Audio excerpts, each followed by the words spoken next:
আমরা বলতে চাই গত পরশুদিন আপনারা দেখেছেন সচিবালয়ে একটা ভয়াবহ অগ্নিকাণ্ড হয়েছে। আমরা বলতে চাই এই ভয়াবহ অগ্নিকাণ্ডটা সচিবালয়ের ভেতরে শেখ হাসিনার দোসররা পরিকল্পিতভাবে করেছে। শেখ হাসিনা পালিয়ে গেছে, কিন্তু তার দাস এবং তার দোসররা কিন্তু এখনো দেশে রয়েছে।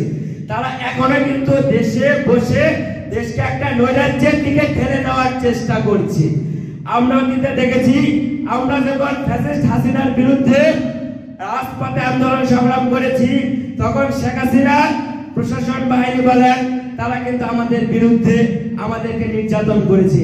এমনকি আমরা দেখেছি, আমরা যখন রাজপথে শেখ হাসিনার বিরুদ্ধে আন্দোলন করেছি, সচিবালয়ের ভিতর থেকেও বিভিন্ন রকম কর্মকর্তা আমলারা সেই জায়গায় শেখ হাসিনার জন্য তারা মিছিল করে। যে সকল আমলা কর্মকর্তারা শেখ হাসিনার পক্ষে বিগত সময়ে সচিবালয় থেকে মিছিল বের করেছে, সচিবালয় থেকে শেখ হাসিনার জন্য অবৈধভাবে ক্ষমতা রাখার জন্য তারা কাজ করেছে, তারা এখনো সচিবালয়ে কিভাবে কর্মরত থাকে। আমরা বলতে চাই এই সকল শেখ হাসিনার দোষরদের কারণেই এই সচিবালয়ের অগ্নিসংযোগটা হয়েছে। সচিবালয়কে বলা হয় দেশের হৃৎপিণ্ড, সকল কিছু এই সচিবালয়ের ভিতরে থাকে। আর সেই সচিবালয়ে এই আওয়ামী লীগের দোসররা এই অগ্নিকাণ্ডটি ঘটিয়েছে। আপনারা দেখে থাকবেন বিগত কয়েকদিন ধরে সরকার এবং আমরা রাজনৈতিক দলের নেতৃবৃন্দ এবং বিভিন্ন মাধ্যমে যখন শেখ হাসিনা মেগা লুটপাট, মেগা দুর্নীতির খবরগুলো পত্র পত্রিকা এবং বহির্বিশ্বে যখন প্রচার করা হচ্ছে, যখন বেরিয়ে আসছে, ঠিক সেই মুহূর্তে শেখ হাসিনা তার সচিবালয়ের যে দোসরগুলা রেখে গিয়েছিল, সেই দোসরদের দিয়ে বহির্বিশ্বে শেখ হাসিনা যে এই বিগত 16 বছরে দুর্নীতি লুটপাট করেছে, সেই দুর্নীতি লুটপাটের চিত্র বহির্বিশ্বে যেন প্রচার না হয় এবং সেই অপরাধগুলো যেন বহির্বিশ্বে প্রচার না হয়, তারা সেই দুর্নীতি লুটপাটের নথিপত্রগুলো তার দোসরদের দ্বারা পুড়িয়ে দেওয়ার চেষ্টা করেছে।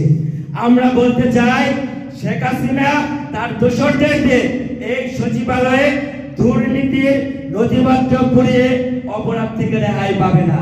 তাকে এই দুর্নীতির জন্য, তাকে তার অপরাধের জন্য তাকে দৃষ্টান্তমূলক শাস্তির মুখোমুখি হতে হবে।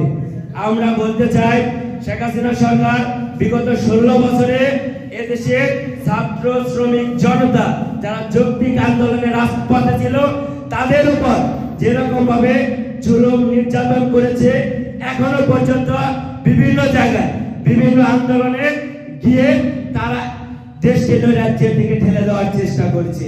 আমি ছাত্র শ্রমিক জনতাকে বলবো, আপনারা আওয়ামী লীগের এই সকল দোসরদের বিরুদ্ধে রুখে দাঁড়াবেন। এমনকি সচিবালয়ের আওয়ামী লীগ এবং শেখ হাসিনা পালিত যে সকল দোসররা সচিবালয়ের যে দুর্ঘটনা, অগ্নিসংযোগের মতো একটা দুর্ঘটনা ঘটিয়েছে, অনতিবিলম্বে এদেরকে চিহ্নিত করে দৃষ্টান্তমূলক শাস্তির আওতায় আনতে হবে। এখনো যদি এদেরকে চিহ্নিত না করা হয়, আজকে গত পরশুদিন সচিবালয়ের 2টা ব্লকের নথিপত্র পুড়িয়েছে। এরা দেশকে আরো ভয়াবহ নৈরাজ্যের দিকে ঠেলে দিতে বিন্দুমাত্র কার্পণ্য করবে না। তাই আওয়ামী লীগের এই সকল দোসরদের বিরুদ্ধে